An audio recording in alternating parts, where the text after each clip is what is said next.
తాకట్టులో ఉన్న బంగారాన్ని విడిపించి ఆ రోజు ఆన్లైన్ రేటుకే మేము కొంటాం. Sharma gold company.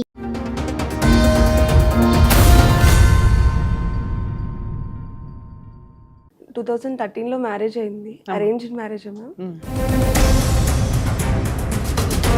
Screen record ఎట్లా పెట్టావు? ఆయన ఫోన్ లో రికార్డ్ పెట్టేసా? నా ఫోన్ మ్యామ్, వేరే ఫోన్. తన కార్లో నాకు అనుమానం వచ్చింది. కాదు, అంతసేపు రికార్డ్ ఆన్ లో ఎలా ఉంటది?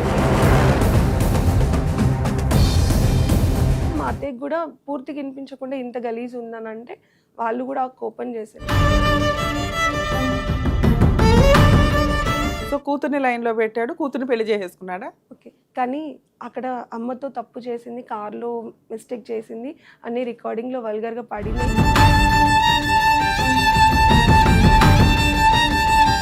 ఏది మీరు పరువుల గురించి మాట్లాడుతున్నాడా మీ ఆయన? అలానే మాట్లాడారు. వాళ్ళ అమ్మతో అక్రమ సంబంధం పెట్టుకొని కూతురుతోని పెళ్లి చేసుకున్నాడా?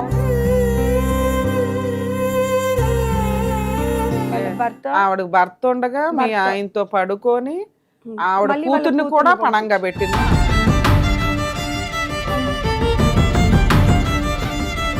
బ్రెయిన్ పనిచేస్తుందా? కరెక్టే ఉన్నావా తల్లి?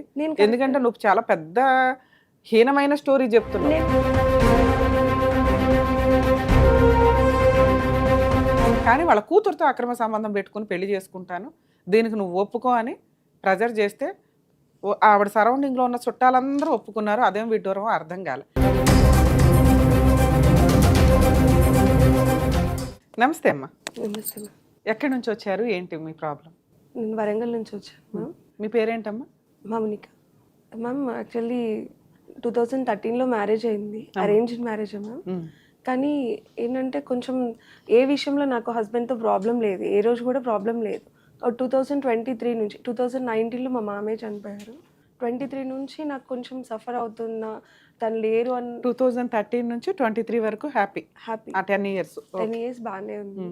ఒక లేడీ పరిచయం అయ్యారు. మీ హస్బెండ్ ఏం పని చేస్తారు? రియల్ ఎస్టేట్ చేస్తారు. Real estate. మరి రియల్ ఎస్టేట్ అంటే బాగానే సంపాదించుంటారుగా? అవును. ఏమైనా ఆస్తులు ఏమైనా కొన్నాడా నీ పేరు మీద? అంటే ఓపెన్ ప్లాట్స్ అట్లా పెట్టి కొన్నారు. ఓకే, ఇన్వెస్ట్మెంట్ లో. స్టార్టింగ్ ఈ 2023 కన్నా ముందు బాబు పాప ఎప్పుడైతే నేను ప్రెగ్నెన్సీలో ఉన్నానో అప్పుడు కొని కొంచెం ఇన్వెస్ట్ చేశారు. 23 నుంచి కానీ ఇద్దరు బాబు పాప. 10 ఇయర్స్ బాబు, 7 ఇయర్స్ పాప. ఓకే అమ్మా. సో 23 వరకు కూడా, అంటే 2019 వరకే మ్యామ్ తను ఏజ్ సంపాదించిన అప్పటి వరకే ఉంది.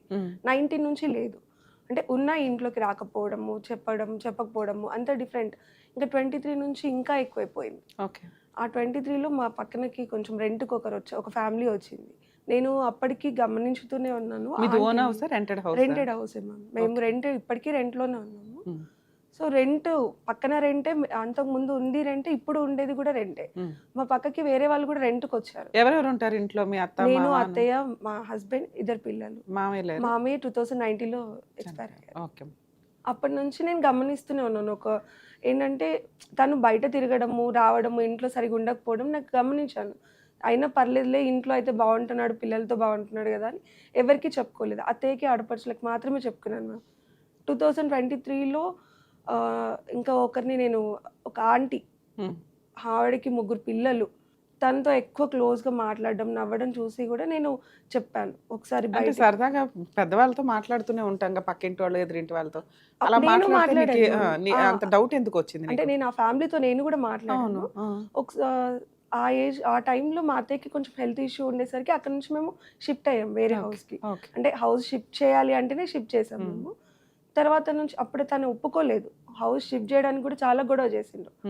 హౌస్ షిఫ్ట్ అయిన తర్వాత నుంచి ఇంకా ఇంట్లో సరిగా ఉండకపోవడము, నేను బయటికి వెళ్ళినప్పుడు వాళ్ళిద్దరికి అనిపించడం, కార్లో వెళ్తూ ఉంటే వస్తూ ఉంటే నాకు అనుమానం వచ్చి నాది ఒక ఓల్డ్ ఫోన్ రికార్డ్ చేసి కార్లో కింద పెట్టాను. కార్లో సీట్ కింద పెట్టేశాను. అందులో రికార్డింగ్లో టోటల్గా ఆ అమ్మాయి ఆవిడతో మాట్లాడినవి రికార్డింగ్ ఉందా? లేదు మ్యామ్. అయితే నేను ఎప్పుడు దొరికింది మీకు రికార్డింగ్? 2023లోనే.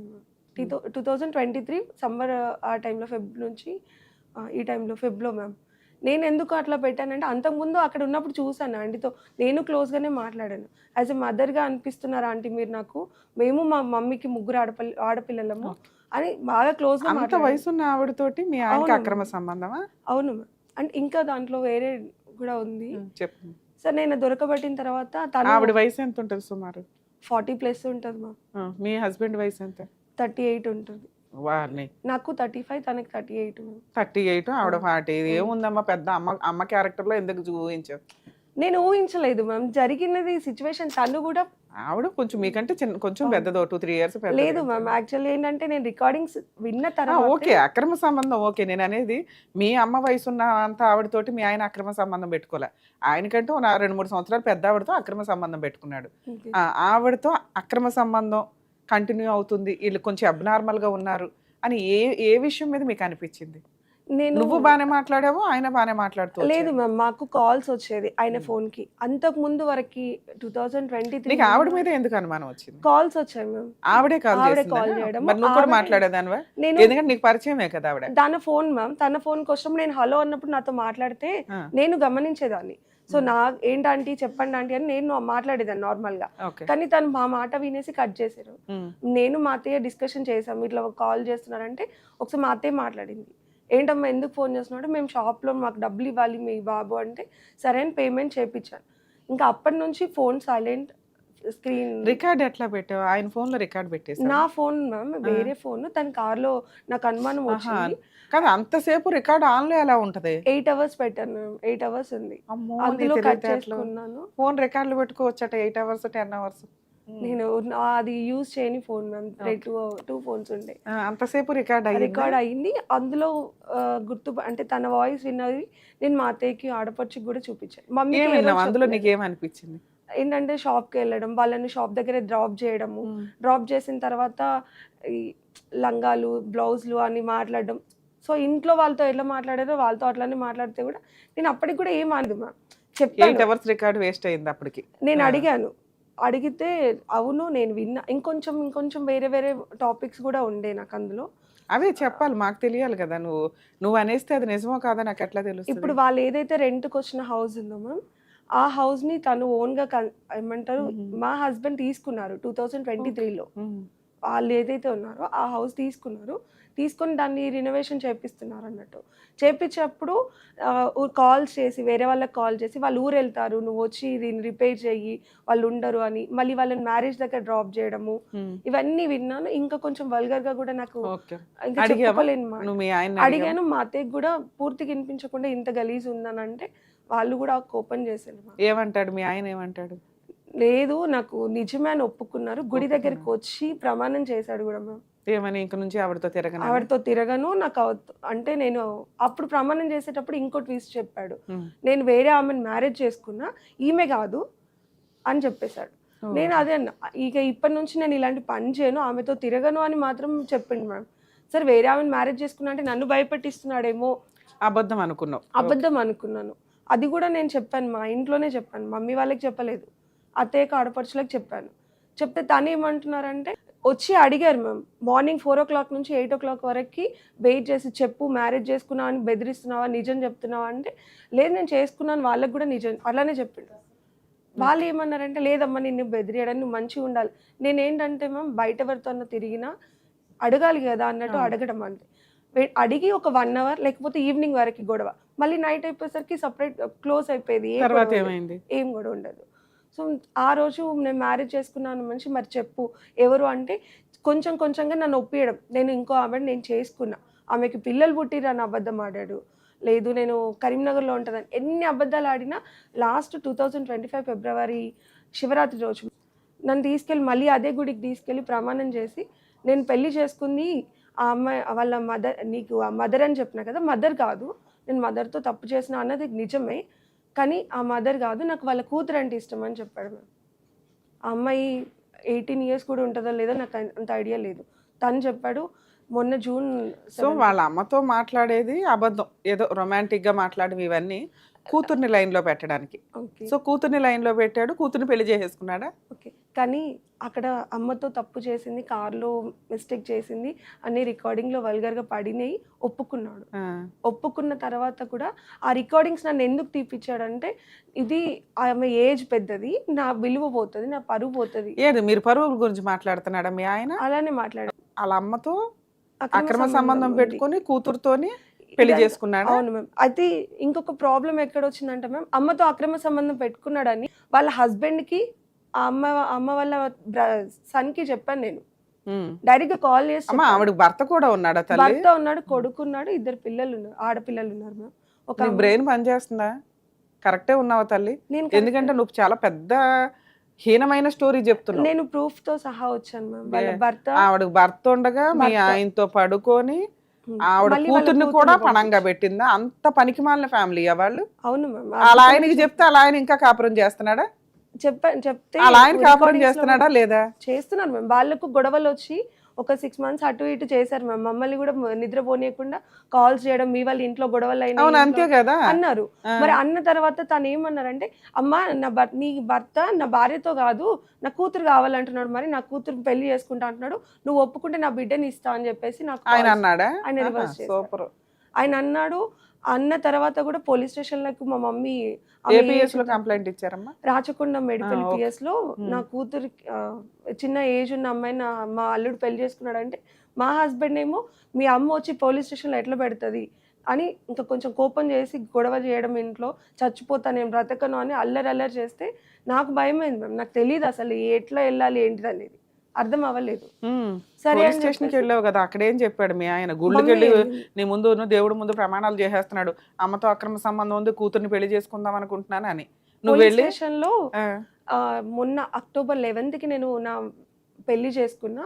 నేను మనస్తాపం గురి చెంది నేను ఒక రోజు మొత్తానికి ఇంట్లో నుంచి వెళ్ళిపోయాను మ్యామ్. ఎక్కడ అంటే ఇక్కడే ఫిలిం పిల్లల్ని ఏం నగర్. చేసావు? పిల్లలు మా అత్తయ్య దగ్గరే ఉన్నారు అప్పుడు. ఓకే. పిల్లలు నైట్ 12 o'clock ఇంకా నేను, ఎందుకంటే ఆమెను తీసుకొచ్చుకొని ఏకంగా ఇంట్లో పెట్టుకున్నాడు, ఆ పిల్లని తీసుకొచ్చుకొని. నన్నేమో పిల్లల కోసం అని దగ్గర రెంట్కి పెట్టాడు. తను వచ్చేసేమో ఇదివరకు నేను ఉన్న ఇంట్లోకి ఆ అమ్మాయిని తీసుకొచ్చుకున్నాక అత్తయ్య నా దగ్గరికి వచ్చారు. ఇంకా తను ఆ అమ్మాయి ఇద్దరే అసలు మీ ఉన్నారు. అత్తగారిని తీసుకురావాల్సింది, అప్పుడు ఇంకా తెలిసేది మనకి నిజాలు ఏంటి అని. అదే ఇలాంటి ఒక ఇది జరిగిద్దా? సొంత భార్య ఉంది, ఆ అమ్మాయి పోలీస్ స్టేషన్ చుట్టూ తిరుగుతుంది, కేసులు వేయడానికి రెడీ అవుతుంది, అత్తగారు ఇంట్లో ఉన్నారు, కొడుకు ఇంకెవతనో తీసుకొచ్చి ఇంట్లో పెడితే మీ అత్తగారు ఊరుకుంటుందా? అత్తయ్య ఆడపడుచు ఏమన్నారంటే, ఇదంతా ఇద్దరు భార్యలు ఉన్న వాళ్ళు ఎవరు లేరా అంటే, నేను అప్పటికి ఫస్ట్ నుంచి మొత్తుకునేది మదర్తో అక్రమ సంబంధం పెట్టుకున్నాక బిడ్డను ఎట్లా చేసుకుంటారు నేను లేకపోతే నమ్మలేదు. ఓకేనా నీకు మదర్తో అక్రమ లేదు సంబంధం మమ్మీ, లేకపోతే? మరి ఆ విషయం మాట్లాడదాం ఫస్ట్. నేను అదే అన్నాను. నాకు ఎట్లా నేను 2 పిల్లల తల్లిని, ఆయన 2 పిల్లల తండ్రి అని తెలుసు, అతనికి 38 years ఉంటాయని తెలుసు, ఆమెకి 18 years. ఎట్లా ఒప్పుకుంటున్నారు వీళ్ళు అని ఎందుకు? చెప్పేసి. వాళ్ళ ఆయన ఒప్పుకుంటున్నాడు, వాళ్ళ అబ్బాయి ఒప్పుకుంటున్నాడు, వాళ్ళ అందరూ కూతురు ఒప్పుకుంటుంది, మీ ఒప్పుకుంటున్నారు అత్త ఒప్పుకుంటుంది, మీ ఆడపడుచు ఒప్పుకుంటున్నారు. ఎందుకు? ఏ సమాజంలో ఉన్నారు మీరు? వాళ్ళు ఎందుకు ఒప్పుకుంటున్నారు? నన్ను కూడా బలవంతం చేశారు మ్యామ్. నేను ఒప్పుకోమనా? సరే నువ్వు ఒప్పుకుంటే ప్రాబ్లం క్లియర్. నేను ఒప్పుకుంటే ప్రాబ్లం క్లియర్ అవుతుందని నన్ను బలవంతం చేస్తే, ఒక రోజు ఇంట్లో ఎవరు లేరు. ఒప్పేసుకున్నావా? లేదు మ్యామ్. అయితే నార్మల్గా ఒకసారి చూపిస్తాను. ఇలాంటి పేపర్ తీసుకొచ్చి వాళ్ళ ఫాదర్, బ్రదర్, మా హస్బెండ్, ఆ అమ్మాయి గుడి దగ్గరికి వచ్చి, నువ్వు ఆ అమ్మాయికి నిజంగానే నా హస్బెండ్ అంటే ఇష్టమా, ఎందుకంటే ఆమె ఏజ్ చిన్నదని నేను అడిగితే నేను ప్రమాణం చేసి నాకు నీ హస్బెండ్ అంటే ఇష్టం అనేసి నాతో ఇలా రాపించుకున్నారు మ్యామ్. నీతో రాయించుకున్నారా? రాపించుకున్నారు. నేను అంటే నేను ఇక ఈయన మారడు మనిషి అని దాదాపుగా 8 years నేను తనతో 8 months తనతో స్ట్రగుల్ అవుతున్నా. ఆల్రెడీ 2 years నేను ఈ ప్రాబ్లమ్ ఫేస్ చేస్తున్నా అని చెప్పేసి, ఇంకో నాకు పిల్లలకి ప్రాపర్టీ అంతా రాసేసి నువ్వు ఎక్కడైనా చావని అంటే, నాకు అట్లా వాళ్ళ అమ్మాయి వాళ్ళ నాన్న అన్నయ్య సైన్ చేసి ఇచ్చారు. అయితే ఈ పేపర్ కోర్టుకు కానీ దేనికి కానీ చెల్లదు కదా, నేను డైవర్స్ తీసుకున్నట్టు కాదు కదా. మొన్న ఆగస్ట్లో రాసుకున్నారు. నేను ఎవరి పేరు? ఓకే, వాళ్ళ నాన్న, అమ్మాయి వాళ్ళ నాన్న. అమ్మాయి వాళ్ళ నాన్న నా ఇంటికి నా బిడ్డ కోసం ఇల్లరికం అల్లుడుగా వస్తున్నా, అప్పుడప్పుడు వస్తూ ఉంటాడు. అప్పటి నుండి పలానాకి ఏం జరగకుండా చూసుకునే బాధ్యత నాది.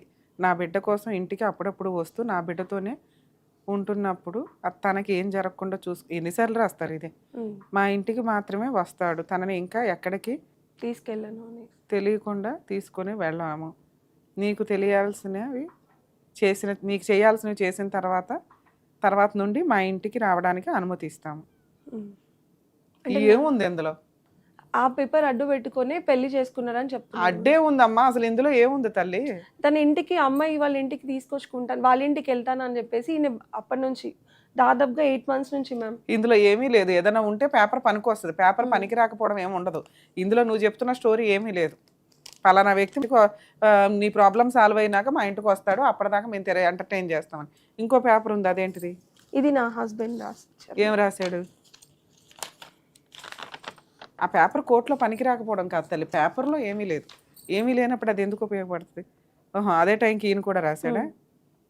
నేను రాసిచ్చింది తన దగ్గర ఉంచుకున్నాను. ఇంటికి ఇల్లరికంగా పోయి ఇల్లరికం అనే ఎవరింటికి ఇల్లరికం? వాళ్ళ ఇంటికి. నా పిల్లలకి ఏ లోటు లేకుండా అన్ని బాధ్యతలు నేను చూసుకుంటాను. నా తల్లిగారి కుటుంబాన్ని దూరంగా పెట్టి పిల్లలకి అన్ని ఆస్తులు రిజిస్ట్రేషన్ చేసి ప్రతి ఇయర్ తులం బంగారం పాపకి కొంటూ నా భార్య దగ్గర పెడతా. నా భార్యకి ప్రతి నెల ఇంటి అవసరాల నిమిత్తం 10,000 చేతికి ఇస్తా. ఇక ముందు ఇస్తే చాలా నీకు ప్రతి పైసా? ఆ రోజు జరిగిన నేను ఒప్పుకోకపోతే జరిగిన ఇది మీ ఆయన రాసిచ్చిన ఆఫర్ లెటర్ కింద లెక్క. నేను ఇట్లా మెయింటెనెన్స్ ఇస్తాను, ఆస్తిలో వాటా ఇస్తాను, ఆ అమ్మాయితో వేరే పెళ్లి చేసుకుని ఇల్లరికం ఉంటాను అక్కడ, నీకు మాత్రం ఇవన్నీ చేసి పెడతాను అని ఆయన రాస్తే నువ్వు ఒప్పుకోవాలి కాదు, వేరే సంగతి. నా చేతో తను రాపించుకున్నాను సేమ్ ఇది ఏమని? ఓకే ఓకే అని. అంటే సరే నేను రాసేసావు ఆగస్ట్ లో. ఇప్పుడు మీ ఆయనతో కలిసి ఉన్నావా, దూరంగా ఉంటున్నావా? నన్ను దూరం పెట్టాడు మ్యామ్. అంటే ఎవరి దగ్గర ఉంటున్నావు నువ్వు? నేను నా పిల్లల్ని తనే పక్కన రెంట్ కి పెట్టాడు. రెంట్ కడుతున్నాడు, మెయింటెనెన్స్ కడుతున్నాడు. మెయింటెనెన్స్ ఏమి ఇవ్వట్లేదు కానీ రెంట్ కడుతూ సామాన్ ఒకటి తీసుకొచ్చి పిల్లల్ని అప్పుడప్పుడు బయటికి స్కూల్ ఫీజులు అవి కడుతున్నాడు. అది నువ్వు కలిసి ఉన్నప్పుడు కూడా జరిగింది కదా? కలిసినప్పుడు కూడా అదే. ఇప్పుడు విడిగా పెట్టి జరుగుతుంది ఎందుకు మరి? ఇవన్నీ నడిచిపోయినాయి. ఆగస్ట్ నుంచి జరిగిన పంచాయతీ ఈ 3 months నుంచి నడుస్తుంది. ఇక్కడికి ఎందుకు వచ్చావు? లేదు మ్యామ్, నేను అప్పటి నుంచి ట్రై చేస్తున్నా, నాకు ఇక్కడ రావడానికి ఆప్షన్ దొరకలేదు. ఓకేనా? అసలు ప్రాబ్లం సాల్వ్ చేసేసుకున్నారు కదా, ఏమి ఎక్స్పెక్ట్ చేస్తున్నారు? లేదు మ్యామ్, నేను యాక్చువల్లీ అక్కడ మదర్ డాటర్ అన్నది నేను ఫస్ట్ నుంచి అగెనెస్ట్ గానే ఉన్నా. కాకపోతే నా చేతులారా నేను ఒప్పుకునేలా చేసింది నా ఫ్యామిలీ. నేను మా మదర్ కూడా వస్తే నేను మా మమ్మీకి ఒకటే చెప్పిన, వద్దు మమ్మీ, ఈయన ఇన్ని రోజులు మనకు ఫ్యామిలీకి ఒక దేవుళ్ళలాగా ఉండే, మేము ముగ్గురం ఆడపిల్లలు మేము. సో ఒక దేవుళ్ళలాగా ఉండే కదా, ఇప్పుడు ఆయన పేరు బయటికి తీయొద్దు అని చెప్పేసి ఎంత కంట్రోల్గా ఉంచుకుంటే ఇప్పుడు అంత తెగించినట్టుగా అక్కడ ఏరియా మొత్తం మదర్తో తిరిగిన సంగతి అక్కడ ఏరియా మొత్తంకి తెలుసు. మదర్ ఉండి ఇప్పుడు డాటర్ని పంపించినంటే ఆ ఫ్యామిలీ అందరికీ తెలిసి పంపించారు. నన్ను వల్గర్గా తిట్టాడు మేము వాళ్ళ ఫాదర్. నేను కోపం వచ్చి నేను తిట్టాను, నువ్వు ఎట్లా నీ కష్టం ఏంటి తల్లి, నీ బాధ ఏంటి? ఇప్పుడు ఆ ఫ్యామిలీ నుంచి నా భర్త, నా పిల్లలు, నేను ఇలా ఉండాలనుకుంటున్నాం మేము. ఆ ఫ్యామిలీ మా దగ్గర ఉండకూడదు. మీ దగ్గర ఎక్కడున్నారు? వాళ్ళ ఇంట్లో వాళ్ళు ఉన్నారు, అమ్మాయిని వచ్చి మా ఇంట్లోనే ఉంటుంది. మీ అత్తగారితో? అత్తగారితో అంటే అక్కడ రెంటే ఇక్కడ రెంటే, రెంట్ హౌస్ లోనే పెట్టుకున్నాడు. కానీ అత్తగారి దగ్గర ఆవిడ ఉంటుందిగా. సరే, మీ అత్తగారు నీతో ఎందుకు ఉండట్లేదు? అంతకుముందు నీతోనే ఉండేది. కొడుకు నాతోనే ఉంటా అన్నారు మ్యామ్. నేనన్నా నా భర్త లేనప్పుడు నువ్వెక్కడికి వస్తావు అత్తయ్య? ఆ అమ్మాయిని ఎట్లయితే వచ్చిందో అట్లా వెళ్ళగొట్టగలిగితే నువ్వు నాతో ఉండు. ఇప్పుడు నా హస్బెండ్ ఉంటే మ్యామ్, నా అత్త ఆడపడుచులు అందరు నాతో ఉంటారు కదా, తను ఒక్కడే లేనప్పుడు నేను వాళ్ళందరినీ పట్టుకొని ఏం చేయగలను? ఆమె ఏమంటున్నారంటే నా కొడుకు. సరే అమ్మా, ఇప్పుడు మీ ప్రాసెస్లో మాట్లాడడానికి మనం మాట్లాడుకుందాం. యాక్చువల్గా మేడం చెప్తున్న స్టోరీ ప్రకారం ఏంటంటే 2013లో మ్యారేజ్ అయింది. 23 వరకు హ్యాపీ మ్యారిటల్ రిలేషన్, 2 పిల్లలు, అత్తగారితో కలిసి మంచి అందమైన చిన్న కుటుంబం. 23లో ఒక ట్విస్ట్ జరిగింది. భర్త రిపీటెడ్గా ఫోన్ కాల్స్ మాట్లాడడం. ఏంటి ఆ ఫోన్ కాల్స్ అని చెప్పి తనకున్న తెలివితేటలతోటి ఉన్న ఒక పాత ఫోన్ని 8 hours రికార్డ్ పెట్టి ఆయన కార్లోనో ఆయన వెళ్ళే వెహికల్లోనే పెట్టింది. ఆయన ఎక్కడికి వెళ్తే అక్కడికి వెళ్ళిన వ్యక్తి మరి రూమ్లోకి ఫోన్ ఎట్లా వెళ్ళింది, లేకపోతే మరి అందరూ నీ ఫోన్ ఉన్న దగ్గరకు వచ్చి మాట్లాడలేదు మ్యామ్. కార్లో తన ఫోన్ మాట్లాడడం, వాళ్ళు రావడం, ఓన్లీ జస్ట్ వెహికల్లో ఉన్న ఆ టాపిక్కే నీకు వినిపించింది. ఆ వినిపించినంతలో వాళ్ళకి ఆ అక్రమ సంబంధం ఉందని కన్ఫామ్ అయింది. ఆ కన్ఫామ్ అయిన అక్రమ సంబంధం ఇక్కడ రిటర్న్గా ఎక్కడా లేదు. పలానా ఏ అనే వ్యక్తితోటి అక్రమ సంబంధం ఉంది, దాన్ని వాళ్ళ ఆయన ఒప్పుకొని గుళ్ళో ప్రమాణం చేసి ఇక నుంచి ఆవిడతో అక్రమ సంబంధం పెట్టుకోను, కానీ వాళ్ళ కూతురుతో అక్రమ సంబంధం పెట్టుకొని పెళ్లి చేసుకుంటాను, దీనికి నువ్వు ఒప్పుకో అని ప్రెజర్ చేస్తే ఆవిడ సరౌండింగ్లో ఉన్న చుట్టాలందరూ ఒప్పుకున్నారు. అదేం విడ్డూరమో అర్థం కాలే. ఎవరైతే ఏ అనే వ్యక్తి ఉందో ఆవిడకి ఆల్రెడీ భర్త ఉన్నాడు, మగపిల్లడు ఉన్నాడు, ఆడపిల్ల ఉంది. ఆ ఆడపిల్లని ఇప్పుడు ఇడికిచ్చి పెళ్లి చేసిందట. దానికి వాళ్ళ ఆయన ఒప్పుకున్నాడంట. ఇక వీళ్ళ అత్తగారు ఒప్పుకున్నారు, వీళ్ళ ఆడపడుచులు ఒప్పుకున్నారు. ఇలాంటి ఒక అద్భుతమైన సంఘటనకి ఒక సెటిల్మెంట్ జరిగింది. అది ఈయన ఆ లెటర్లో ఎక్కడా కూడా వాళ్ళ హస్బెండ్ నేను పలానా అమ్మాయిని పెళ్లి చేసుకొని అక్కడ ఉంటాను అని రాయల. ఆయన ఏం రాశాడు అంటే, ఇదిగో నిన్ను వేరే పెడతాను, నీకు మంత్లీ మెయింటెనెన్స్ 10,000 ఇస్తాను, 2 పిల్లల పంచాయతీ నేనే చూసుకుంటాను, వాళ్ళ మెయింటెనెన్స్ చదువులు చూసుకుంటాను అలా అనేది ఏదో సెటిల్మెంట్ చేసుకున్నట్టు ఒక అగ్రిమెంట్ రాశాడు. పోలీస్ స్టేషన్లో పిటిషన్లో రాశాడు మ్యామ్. నేను October 11th నేను పెళ్లి చేసుకున్నా, 12th నా పెద్ద భార్య ఇంట్లో నుంచి వెళ్ళిపోయిందని నేను మిస్సింగ్ కంప్లైంట్ ఇచ్చాను నా పేరు. ఆయన నేను అది రెండో complaint అమ్మాయిని లో పెళ్లి చేసేసుకున్నాను అన్నాక నీకున్న బుద్ధికి రూల్ ప్రకారం కేసు ఫైల్ చేయాలి. మేము పోలీస్ స్టేషన్ చుట్టూ తిరుగుతున్నాను మ్యామ్. కాదు, నీకున్నవి రెండే ఆప్షన్స్. ఓకే. ఈ రోజు వాళ్ళు ఏంటంటే ఇవి proof చేతులు అడుగుతున్నారు. జరిగిపోయినాయి. ఒక్క నిమిషం నాన్న, క్రైమ్ జరగటానికి ముందు మా వంతు ప్రయత్నంగా మేము పిలిచి సెటిల్మెంట్ చేయడమా, కౌన్సిలింగ్ ఇవ్వడమా, లేకపోతే ఎంతవరకు లా ఉంటుందనేది కౌన్సిలింగ్ కూడా ఎక్స్ప్లెయిన్ చేసి జరిగింది మ్యామ్. మేడం వినండి, ఇవ్వడానికి ఒక అవకాశం ఉండేది మీకు. ఆల్రెడీ మీరు ఇంట్లో నుంచి బయటకు వచ్చి సపరేట్గా ఉంటున్నారు, మీ హస్బెండ్ మెయింటెనెన్స్లు చూసుకుంటున్నాడు, ఆయన ఆల్రెడీ వేరే పెళ్లి చేసేసుకున్నాడు, దానికి సంబంధించి మీకు పోలీస్ స్టేషన్లోనే ఒప్పుకున్నాడు, ఆయన అక్కడ ఉంటున్నాడు, ఆ భార్యను తెచ్చి మీ అత్తగారి దగ్గర పెట్టారు. ఇప్పటికిప్పుడు నేను పిలిచి ఆ మ్యారేజ్ జల్లదు అని దులిపేస్తే ఆయన యాక్సెప్ట్ చేయడు. అర్థమవుతుందా? ఆయన ముదిరిపోయాడు. ఇన్సిడెంట్లో ఒక అమ్మాయి ఇంట్లోకి రావడానికి ముందే మనం ఆపాల. ఆ రోజు ప్రాబ్లం సాల్వ్ అయితే చాలు అని మీరేమో ఒప్పేసుకొని ఈ రోజున మీకు కష్టంగా అనిపించింది 2 నెలలకి. భూప్రపంచంలో ఏ స్త్రీ, ఏ మహిళ కూడా, ఏ వైఫ్ కూడా సెకండ్ ఆవిడని యాక్సెప్ట్ చెయ్యరు. లేదు. అది తినడానికి అవకాశం ఉన్నా లేకపోయినా. ఒకవేళ తినడానికి అవకాశం లేదు, గతి లేక నేను బతుకున్నానండి, నేను సర్దుకుంటున్నానండి అనే అమ్మాయి సంపాదించడం ఎట్లా అని ఆలోచిస్తున్న రోజులు ఇవి. ఆడేసే ముష్టి నాకెందుకు, వాడేమో నాకు అన్యాయం చేసి నా గొంతు కోసి ఇదిగో గొంతు కోస్తున్నానని చెప్పి మరీ కోసాడు. నీకు ఆప్షన్ లేక పోలీస్ స్టేషన్కి వెళ్ళావు, అక్కడికి వచ్చి క్లియర్గా లైసెన్స్తో చెప్పాడు, అవును నేను పెళ్లి చేసుకున్నాను, ఈవిడికి గతి లేదు, పిల్లల్ని పోషించుకోలేదు, కాబట్టి నేను వేరే ఇల్లు చూపించి ఉంటే ఉండమనండి, లేకపోతే కేసు వేసుకోమనండి అని ఆఫర్ ఇచ్చినప్పుడు నువ్వు ఈ ఆఫరే ఎత్తుకున్నావు. ఎందుకంటే నువ్వు బయటికి వెళ్ళి పని చేసుకోలేవు, సంపాదించుకోలేవు, ఎవరు సపోర్ట్ లేరు నీకు కేసులు వేయడానికి. ఇప్పుడు రమ్య గారు వచ్చేసి మీ ఆయన్ని పిలిచి అక్కడ కట్ చేసేయడం అనేది కుదరదు. ఎవరు పోరాడాలి దీని గురించి? మీరు పోరాడాలి. ఎందుకంటే ఇది క్రైమ్, చిన్న తప్పు కాదు మీ ఆయన చేసింది. భార్య, 2 పిల్లలు ఉండగా ఇష్టం వచ్చినట్టు అక్రమ సంబంధాలు పెట్టుకొని ఆవిడికి ఎంత గతి లేదో కర్మ. నిజంగా ఇలా ఒక తప్పు చేయని స్త్రీ, ఒక భార్య, పిల్లలు ఉన్న కుటుంబాల్లోకి వచ్చే సెకండ్ హ్యాండ్ ఆడాళ్ళు ఎవరైతే ఉంటారో నిజంగా వీళ్ళు ఏడుపు తగిలి సర్వనాశనం అవుతారు. ఒక స్త్రీనే సగం అన్యాయాలు చేస్తున్నారు, ఇక మిగతా సగం జెంట్స్. వాళ్ళ ఒక్కళ్ళ మీద పడి ఏం చేస్తాం మనం? ఆ అమ్మాయికి బుద్ధి లేదా? వాళ్ళ అమ్మకి బుద్ధి లేదా? ఇంత హీనమైన సమాజంలో ఉంటున్నారా? వీటి మీద లీగల్ యాక్షన్ ఎవరు తీసుకోవాలి? మాకేం పని? ఎన్జిఓలకి ఏం పని? ఓ మీ ఇంట్లో తప్పు జరుగుతుంది, ఇట్లా కాదు ఇట్లా అంటానికి. మీరు ఫైట్ చేయాలి. మీరు ఆ ఫైట్ చేయకుండా తప్పు చేసి ఇక్కడికి వచ్చి మీ బాధ చెప్పుకుంటున్నారు. నాకు బాధ వేస్తుంది తప్ప. ఫైట్ చేయడానికి నీకు నీ చేతిలో ఆయుధాలు ఉన్నాయి, లా అండ్ ఆర్డర్ ఉంది. నువ్వు 2 ఆప్షన్స్ ఎత్తుక్కోవాలి. 2 ఆప్షన్స్లో నీకు ఏది కంఫర్టు? ఒకటి, ఇప్పుడు మీ ఆయన న్యాయదేవత అవతారం ఎత్తేసి సెటిల్మెంట్ చేసింది ఏదైతే ఉందో, నువ్వు ఆ ఇంట్లో ఉండు, ఆ అమ్మాయి ఈ ఇంట్లో ఉంటుంది, నేను 2 ఇళ్ళు తిరుగుతా. అప్పుడు నువ్వేం చేసావు? నీ కోపంతో సరే మీ అమ్మ వద్దు, నీ కుదిరినప్పుడు రా, నీ ఆస్తి ఏదో ఇవ్వు, నీ మెయింటెనెన్స్ ఏదో ఇవ్వు. అవి ఎన్ని రోజులు ఇస్తారో తెలుసా? నీ కోపం తగ్గే వరకే. నువ్వు ఈ రోజున ఉన్న కోపంలో వేసే కేసు స్ట్రాంగ్ కేసు.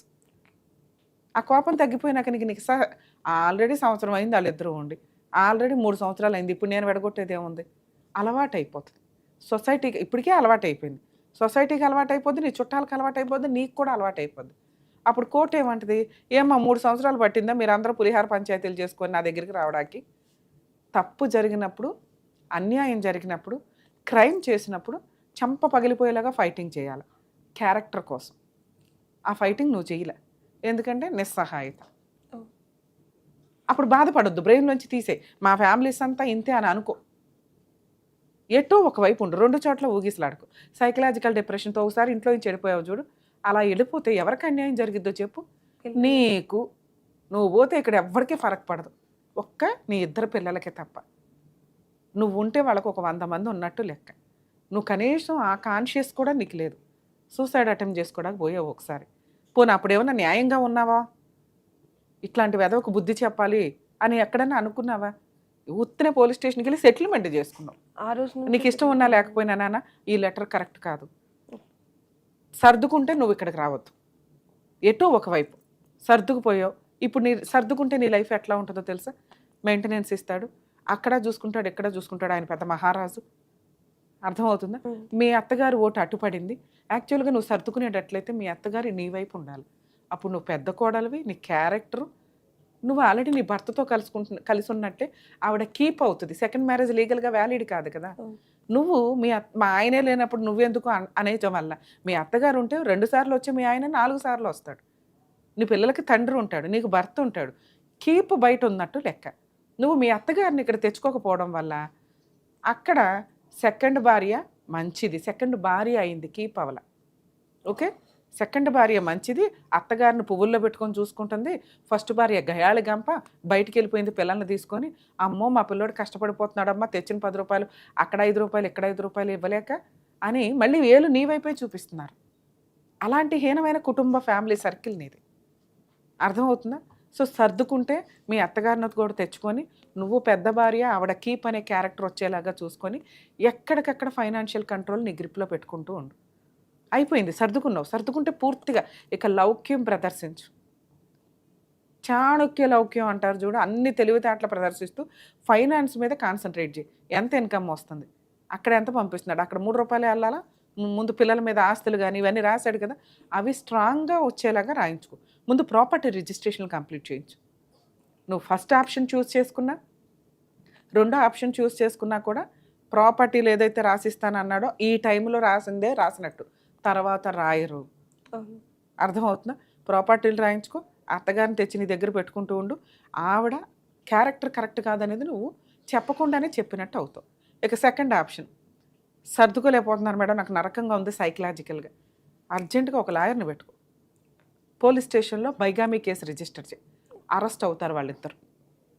ఓకే, కాకపోతే నీకు భర్త ఉండడు దగ్గర, నీ ఇల్లు నువ్వు నడిపించుకోవాలా, నీ పిల్లల ఫీజులు నువ్వు చేసుకోవాలా, నీ కుటుంబం నువ్వు రన్ చేసుకోవాలి. అత్తగారు ఉండదు, ఉండాల్సిన అవసరం లే. తోలు తీస్తే అందరికీ తీయాలి నువ్వు. ఎవరెవరికి? ఆ ఉంచుకున్న ఆవిడకి, మీ ఆయన చేసుకున్న అత్తగారితో అక్రమ సంబంధం పెట్టుకున్నాడుగా, ఆవిడ్ని, ఈవిడ్ని, వాళ్ళ ఆయన్ని, మీ అత్తగారిని, మీ ఆడపడుచులు మొత్తం అందరినీ చుట్టేయడమే. ఒక భద్రకాళిలాగా న్యాయ పోరాటం చేయడానికి నువ్వు ముందుకెళ్తే పోలీస్ స్టేషన్లో కేసు, సఖీ సెంటర్లో మెయింటెనెన్స్, ఇప్పుడు ఆయన ఏదో దానం చేస్తున్నాడు చూడు, అది నువ్వు హక్కుగా వసూలు చేసుకోగలుగుతావు. మెయింటెనెన్స్, నీకు పిల్లలకి మెయింటెనెన్స్ ఈజీగా వస్తుంది. ప్రాపర్టీ షేర్లు ఇప్పుడు ఇవ్వడగా మనం కోర్టు దాకా వెళ్తే, కానీ కోర్టు ద్వారా డొమెస్టిక్ వైలెన్స్ కేసులో నువ్వు వసూలు చేసుకోవచ్చు. ఈ 2 కేసులు, ఒకటి వాళ్ళు అరెస్ట్ అవుతారు, 2 నీకు ఇస్తానన్న మెయింటెనెన్స్ 6 months 8 months పడతాయి తప్ప ఖచ్చితంగా నీకు ఫ్రీ లీగల్ ఎయిడ్ దొరుకుతుంది. మెయింటెనెన్స్లో ఆస్తుల వాటా కూడా నీ పిల్లలకి వస్తుంది. ఎందుకంటే ఇది చాలా పెద్ద కేసు. తప్పు చేసిన వాళ్ళని క్షమించి కాపురాలు నిలబెట్టుకోవచ్చు. అక్రమ సంబంధం పెట్టుకున్నాడు, సరే 2 పిల్లలు నువ్వు సర్దుకుందాం అనుకుంటున్నావు కాబట్టి పోన్లేనైనా కౌన్సిలింగ్ ఇచ్చి ఇట్లా అని అనొచ్చు. క్రైమ్ చేసేసాడు. భార్య ఉండగా ఒక లైసెన్స్గా ఇంకో అమ్మాయిని పెళ్లి చేసుకున్నాడు. ఇలాంటి వ్యక్తిని క్షమించమని నేనైతే అనను. సెకండ్ ఆప్షన్ చూసుకోమని చెప్తా. కానీ చెప్పడం వేరు, ప్రాక్టికల్గా ఫేస్ చేయడం వేరు కదా నాన్న. ఇంటికి వెళ్ళు, ఆలోచించుకో, ఒక షీట్ వేసుకొని ఇగో ఇతనితో కలిసి ఉంటే ఇట్లా కంఫర్ట్ జోన్ ఇంతే. అప్పుడు బ్రెయిన్లో నుంచి నీకున్న టెన్షన్ తీసే. కనీసం నేను చెప్పినట్టు మీ అత్తగారిని నీ దగ్గర పెట్టుకొని నువ్వు ఫస్ట్ భార్య, ఆవిడ కీప్ అనే క్యారెక్టర్ని ఇది చేయి. లేదా లీగల్గా దిగిపో, అడ్డంగా వెళ్ళు. 5 years అన్న ఫైటింగ్ నడుస్తుంది. మ్యాక్సిమం 1.5 yearలో నీకు మెయింటెనెన్స్ అయితే ఆర్డర్ అవుతుంది. నువ్వు కేసు వేసిన దగ్గర నుంచి నీకు 498 case free, domestic violence case Sakhi సెంటర్కి వెళ్ళి వేసుకో, అది కూడా ఫ్రీ. సరే, కొంచెం ధైర్యంగా ఉండు నాన్న. రెండిట్లో ఏదో ఒకటి, 2 బ్రెయిన్లో పెట్టుకొని ఇబ్బంది పడమాకు. ఎందుకంటే ఇక్కడ ఒక్కసారి బ్రెయిన్లో డ్యామేజ్ అయ్యింది ఆలోచన విధానం అంటే అది బాడీ మీద పడుతుంది, పిల్లల మీద పడుతుంది. సర్దుకుంటే పూర్తిగా సర్దుకో, లేకపోతే పూర్తిగా బయటకు వచ్చి వాళ్ళు తోలుతాయి. అప్పుడు ఆటోమేటిక్గా ఆవిడకి ఈలోపు ఎవరో ఒకటి దొరుకుతాడు, కట్ చేసుకుంటుంది మీ ఆయన్ని. మళ్ళీ నా భార్య నాకు ముఖ్యం అంటే అక్కడ ఆల్రెడీ అత్తగారు ఉంటుంది కాబట్టి ఓట్లు ఎక్కువ పడుతుంటాయి. సరేనా? ధైర్యంగా ఉంది తల్లి. All the best. Thank you. బాబోయ్, చాలా దారుణంగా ఉంది. అంటే తప్పు చేస్తే అక్రమ సంబంధాలు పెట్టుకుంటే సరే పిల్లలు ఉన్నారు కదా కౌన్సిలింగ్ ఇచ్చో లేకపోతే ఇంకో రకంగానే సర్దుకోండి అని చెప్పొచ్చు. కానీ పాపం ఒక నిస్సహాయ స్త్రీ అని తెలిసి కూడా ఒక భర్త దేవుడితో సమానం ఒక భార్యకి, కానీ ఇంకొక స్త్రీని తీసుకొచ్చి ఇదిగో ఈ అమ్మాయితో నేను పెళ్లి చేసుకున్నాను అంటే అది క్రైమ్ కింద లెక్క ప్రజెంట్ మనకున్న లా అండ్ ఆర్డర్ ప్రకారం. సో అటువంటి వ్యక్తులు నిజంగా ఫైట్ చేయాలి అనుకుంటే పోలీస్ స్టేషన్లో 498 కేసు, బైగామీ కేసుతో పాటు సఖీ సెంటర్లో 4 DVC కేసులు కూడా ఫైల్ చేయొచ్చు. కానీ వీళ్ళకి బ్యాక్గ్రౌండ్లో సరిగ్గా ఏం సపోర్ట్ లేకపోవడం వల్ల చాలామంది పాపం సైకలాజికల్గా డిప్రెషన్లోకి వెళ్ళటమో, సూసైడ్ అటెంప్ట్స్ చేయడమో చేస్తున్నారు. దయచేసి న్యాయం కోసం పోరాడండి. ఎందుకంటే క్రైమ్ జరిగినప్పుడు సర్దుకోవడం అనేది మనం సొసైటీలో క్రైమ్ని ఇంక్రీజ్ చేసిన వాళ్ళం అవుతాం.